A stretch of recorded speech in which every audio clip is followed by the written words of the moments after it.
सुप्रभात। मैं जगेंद्राना। षट चक्र भेद। षट चक्र भेद, ये हमारी आज की आध्यात्मिक चर्चा का विषय है। षट चक्र भेद का अर्थ है हमारी देह के मेरु मार्ग के बीच में स्थित 6 यंत्रों के भीतर के स्रोत का स्वाभाविक वक्रभाव दूर कर उनके भीतर सरल एवादित मन और प्राण की गति प्राप्त करना। तंत्र और योग शास्त्र के अनुसार सुषुम्ना मार्ग में 6 केंद्र हैं, जहाँ जीव संस्कार बस चक्कर खाता रहता है और नानाविध भोग और आकर्षण में फंस जाता है। भारत के प्राचीन ऋषि केवल अपनी उन्नति, अपनी मुक्ति के लिए ही प्रयत्नशील नहीं रहते। साधन भोजन के फलस्वरूप उन्होंने परमात्म दर्शन लाभ कर लिया था। उनका आत्म तत्व का ज्ञान गंभीरता तथा व्यापकता की परम अवस्था में पहुंच गया था। आत्मा सार तत्व है एवं सर्वव्यापी है। इस उपलब्धि के परिणाम स्वरूप वे अपने आप को एक सामान्य देह में सीमाबद्ध रखने में आनंद अनुभव नहीं करते थे। किस प्रकार सर्वव्यापी को सभी प्राणियों के भीतर से विकसित करें, सबके भीतर उनका दर्शन करें, इस ओर उनका प्रधान लक्ष्य था। अंतर्दृष्टि शुद्ध होने के कारण उन्होंने समझ लिया था कि साधन द्वारा दूरदर्शन, सूक्ष्म दर्शन, दिव्य दर्शन प्राप्त किया जा सकता है एवं दिव्य दर्शन लाभ किए बिना इन आँखों से भगवान का विश्व रूप नहीं देखा जा सकता है और न दिव्य श्रवण लाभ किए बिना उनकी वाणी सुनी जा सकती है। जिससे सब दिव्य दर्शन, दिव्य श्रवण आदि लाभ कर सकें, इस विषय में वे चेष्टारत रहते थे।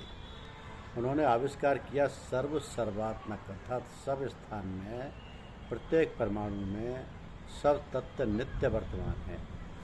What is true of the whole universe is also true of every atom of the universe। एक ऋषि ने मुक्त कंठ से घोषणा की कि एक विज्ञाते सर्व विज्ञातम भवति। बहुत्व में एकत्व की अनुभूति उनकी ब्रह्मानुभूति में सहायक हो गई।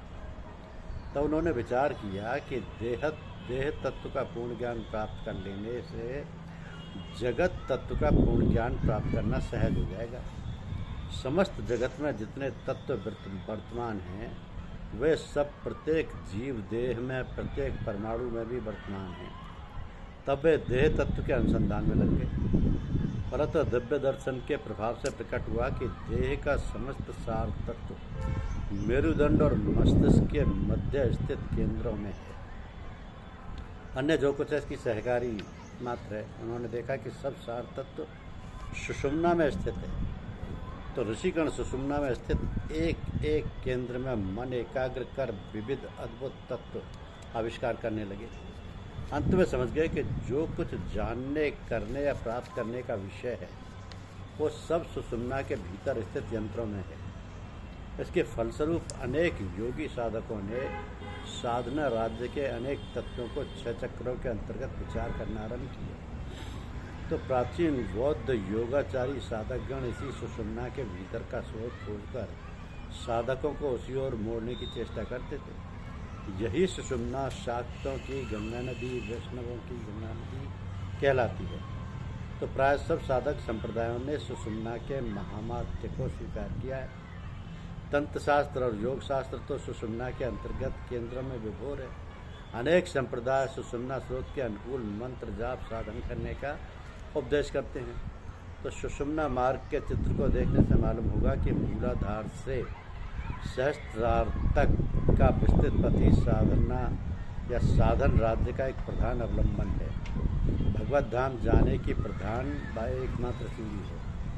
यहाँ तक कि ज्ञान भूमि के स्तर अर्थात शुभेच्छा, विचारणा, तनुमानसा, सत्तापति, असंशक्ति, पदार्थ भावनी एवं तुर्यगा सुषुम्ना के भीतर चक्रों में अवस्थित है। अनेक संप्रदायों के साधकगण मूलाधार में मन स्थिर कर मेरुदंड के बीच में स्थित स्रोत की साक्षात करने की चेष्टा करते हैं एवं इस स्रोत के चढ़ने उतरने की तरफ लक्ष्य रखकर जपादि कार्य संपन्न करने का प्रयत्न करते हैं। तो सुषुम्ना मार्ग साधारणतः 6 केंद्रों में विभक्त है और उसके प्रत्येक केंद्र में एक एक चक्र निर्दिष्ट किया गया है। इसी पथ के भीतर विविध देह के पंच तत्व के, पंचकोश के, सप्तलोक के तथा ज्ञान राज्य की सप्तभूमि के स्थान भी निर्धारित हैं। इसके एक एक केंद्र में चित्त एकाग्र करने से उस केंद्र में स्थित तत्व के सब रहस्य खुद ही प्रकट होने लगते हैं। यहाँ तक कि चित्त में यदि कोई विशेष भाव लाना हो तो उस भाव के निर्धारित केंद्र में मन स्थिर करने से उस भाव के समस्त तत्व अपने आप प्रकट होने लगते हैं। यानी प्रत्येक चक्र मानो एक यंत्र है जिसके केंद्र में भगवान अथवा उसके प्रतिनिधि और उनके चारों तरफ उनके पार्षद अवस्थित हैं। तो सर्वोच्च केंद्र यानी सहस्त्रार में सब संप्रदायों के निर्धारित भगवान विराजमान हैं एवं निम्न स्तर में विविध संप्रदायों के उपयुक्त प्रतिनिधिगण स्थित हैं। इस प्रकार चिंतन करना होता है। प्रकृत भगवत धाम चक्र नहीं है, सहस्त्रार चक्रों से परे है। वहाँ कर्मभोग नहीं है, वक्रगति भी नहीं है, केवल लीला रस आस्वादन है, वो कालातीत है। तो नाम बिंदु से निकल कर लौटते समय फिर बिंदु में विलीन हो जाता है। यह बिंदु ही धाम है। नाद ऊर्ध्व और अधः दोनों बिंदुओं को जोड़ने वाला है। नाद की धारा ऊपर की तरफ एवं नीचे की तरफ फैली हुई है। अधो बिंदु मूलाधार में स्थित त्रिकोण का मध्य बिंदु है एवं ऊर्ध्व बिंदु सहस्त्रार में स्थित त्रिकोण का मध्य बिंदु है। बौद्ध तंत्र का यह श्लोक इस प्रसंग में विचारणीय है कि एकाकृति यदि दव्य बद्धे पंकार भूषितम आलय सर्वसौख्याना बुद्धिरत्न करंडकम। एकार माने त्रिकोण, नादमा यानी त्रिकोण नाद, बकार बिंदु, ऊर्ध्व धारा ऊपर की ओर में धाम का एवं अधोधारा में नीचे की ओर में जगत का प्रकाश है। तो नाद स्रोत मूलाधार से सहस्त्रार तक प्रवाहित है। मूलाधार से ऊपर के 5 चक्रों के केंद्र ही 5 बिंदु हैं। साधक गण अपने अधिकारानुसार सब बिंदु भेद कर ऊर्ध्व यानी ऊपर की ओर गमन करते हैं अथवा किसी बिंदु में बंधकर अटक जाते हैं। तो आज्ञा चक्र स्थित बिंदु ही मुख्य बिंदु है। यहाँ नीचे के 5 चक्रों का समूह है। अब आता है चक्रोत्पत्ति यानी ब्रह्म की शक्ति जब अव्यक्त अप्रकटित अनुभव के परे होती है तो उस अवस्था को निर्गुण कहते हैं। एवं वही शक्ति जब प्रकाश की तरफ सृष्टि की तरफ चलती है अर्थात शक्ति एवं लीलारत होती है तब वह अवस्था सगुण कहलाती है। तो शक्ति जब सृष्टि परिणति की ओर प्रवाहित होती है तो शक्तिमान का स्मरण और आकर्षण अनुभव करने के कारण बीच बीच में शक्तिमान की ओर लौटना चाहती है। इसलिए शक्ति के भीतर केंद्राभिमुख और केंद्र प्रतिकूल ये 2 प्रकार की गतियाँ दिखाई देती हैं। इसके फलस्वरूप शक्ति की गति कुछ समय के लिए थोड़ा चक्राकार धारण करती है। यही चक्राकार अवस्था योगशास्त्र का चक्र तत्व है। तो परमाणु का उत्पत्ति रहस्य विचारणीय है। Matter is the concentrated form of energy. शक्ति की स्वाभाविक प्रेरणा सरल गति की ओर होती है किंतु क्रमशः विरुद्ध शक्ति की क्रिया के फलस्वरूप गति कुछ टेढ़ी हो जाती है। तो कहना अनावश्यक होगा कि ये विरुद्ध शक्ति भी मूल स्थान से ही प्रकट होती है। हम जिसको मनुष्य का मन कहते हैं वह भी तब विकृत होता है और नाना प्रकार की कामना वासना से संयुक्त हो जाता है। तो मन की वक्रता के कारण जिस आधार को आश्रय कर मन क्रिया करता है वो आधार भी वक्र भाव वाला हो जाता है। तो बहिर्मुखी गति यानी प्रवृत्ति प्रबल होते होते जिस स्थान पर पराकाष्ठा प्राप्त करती है उसी स्थान से फिर अंतर्मुखी गति आरंभ होती है। सब चक्र आज्ञा चक्र से लेकर मूलाधार तक शक्ति के परिणाम और बहिर्मुख पथ में स्थूल देह में फैले हैं। ये मानो रास्ते की विश्राम भूमि यानी कि हाल्टिंग स्टेशन हैं। तो प्रकृति अथवा बहिर्मुखी गति की समाप्ति पर जब अंतर्मुखी गति आरंभ होती है तब आध्यात्मिक जीवन का आरंभ होता है। तो साधक तब क्रमशः एक एक भूमि पार कर ऊपर की ओर अग्रसर होता है। पहले जिन चक्रों का विवेचन किया उन्हीं चक्रों को भेदन कर साधक को आगे जाना होता है।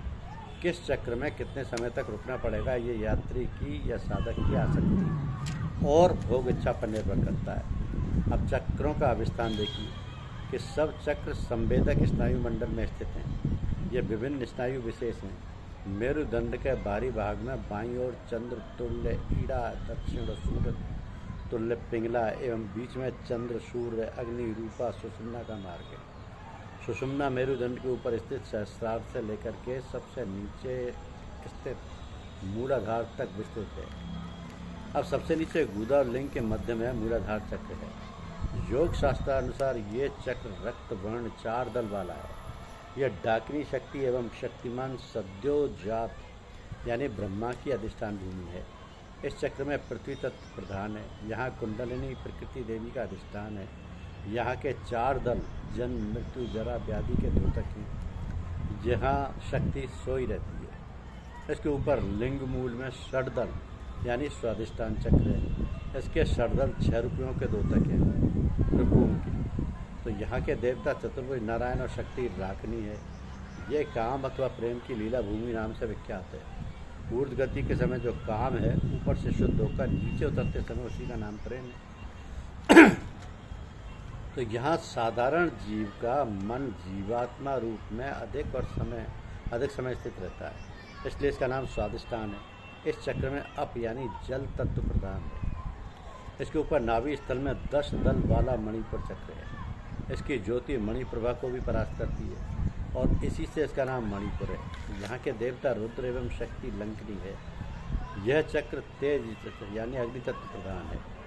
इसके ऊपर हृदय में 12 दल वाला अनाहत चक्र है। तो यहाँ के देवता ईशान और शक्ति काकनी हैं। यहाँ मरुत तत्व प्रधान है। यहाँ अनाहत ध्वनि सुनी जाती है, इसलिए इनका नाम अनाहत यानी हृदयाकाश है। यह स्थान ईश्वर की लीला भूमि है। यहाँ चित्त स्थिर होने से यह अनुभूति होती है कि ईश्वर किस प्रकार जीव को चला रहे हैं, अर्थात देहस्थ सब यंत्र किस भांति परिचालित होते हैं। इस चक्र को जीवात्मा का स्थित स्थान भी वर्णन किया गया है।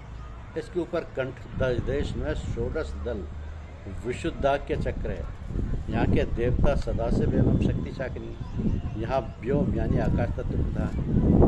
इसके ऊपर भूमध्य में 2 दल वाला आज्ञा चक्र है। यह शिव और हाकिनी शक्ति की अधिष्ठान भूमि है। यहाँ श्री भगवान अधिष्ठान रूप में लीला रहे हैं। यहाँ अहम और इदम दृष्टा और दृश्य भोक्ता और भोग्य तत्व का विशेष भेद पहले दिखाई देता है। एक अखंड अद्वैत तत्व लीला रस आस्वाद करने के लिए युगल रूप में प्रतीयमान होकर मिलन और ग्रह द्वारा भ्राम्यमान हो रहा है, इसलिए ऐसे भी चक्र कहा गया है। कहना अनावश्यक होगा कि विभिन्न चक्रों में स्थित शक्तियों के नाम विभिन्न संप्रदायों ने अलग अलग रूप में दिए हैं। तो सबसे ऊपर शिरोदेश में सहस्त्रदल विशिष्ट सहस्त्रार कमल अवस्थित है। सहस्त्रार का मुख नीचे की ओर है। नीचे के चक्र जागृत हो जाने पर ऊर्ध्वमुख रूप में दिखाई देते हैं। सूर्योदय से जैसे कमल पर स्फुटित होता है, उसी तरह ज्ञान सूर्योदय से नीचे के चक्रों के कमल ज्ञान लोक से प्रस्फुटित होकर ऊर्ध्वमुख हो जाते हैं। सहस्त्रार के मध्य बिंदु से निरंतर अमृत स्राव होता रहता है, किंतु साधारण जीव के नीचे वाले कमल सोए होने के कारण उसको धारण करने में असमर्थ है। फलतः यह अमृत काल के अग्निकुंड में निरंतर गिरता रहता है और इसके कारण जीव देह में जरा विकार मलिनता मृत्यु आदि प्रकट होती है। किंतु कुंडलिनी जागरण एवं उसके बाद योग क्रिया के प्रभाव से नीचे वाले कमल क्रमशः जागृत होकर ऊर्ध्वमुख होते जाते हैं और सहस्त्रार में गिर रहे अमृत का धारण करने में एवं पुष्टि लाभ करने में समर्थ होते हैं। तो जीव के ऊपर अनुकंपा के कारण ही सहस्त्रार कमल नीचे की ओर मुख वाला है। ये तुरीय स्थान पुरुषोत्तम के अधिष्ठान भूमि है। ये चक्र से परे है। ये कोई ना कोई इन चक्रों को ganglion, coccygeal, pelvic plexus, solar plexus, cardiac plexus, cervical plexus इत्यादि नाम से निर्देश करते हैं। कोई मूलाधार आदि भूमियों को शुभेच्छा, विचयन, विचारणा, तनुमानसा, सत्तापति, असंसक्ति, पदार्थ भावनी तुरीय नाम से निर्देश करते हैं। तो मूलाधार से स्वादिष्ठान तक, अन्न में स्वादिष्ठान से मणिपुर तक, प्राण में मणिपुर से अनाहत तक, मनो में अनाहत से विशुद्धाख्य तक, विज्ञान में और विशुद्धाख्य से आज्ञा चक्र तक आनंदमय कोश का स्थान है। उसके ऊपर की भूमि को कोशातीत कहा जाता है। तो अन्न में कोश तम प्रधान स्थूल देह की, प्राण में मनो में, विज्ञान में कोश रज प्रधान सूक्ष्म देह की, आनंद में कोश सत्य प्रधान कारण देह की अवस्था और आज्ञा चक्र के ऊपर तथा सहस्त्रधार के नीचे तक विशुद्ध सत्य में अवस्था कही जा सकती है। तो मूलाधार सहस्त्रार एवं सहस्त्रार से मूलाधार तक एक विद्युत स्रोत आता जाता रहता है।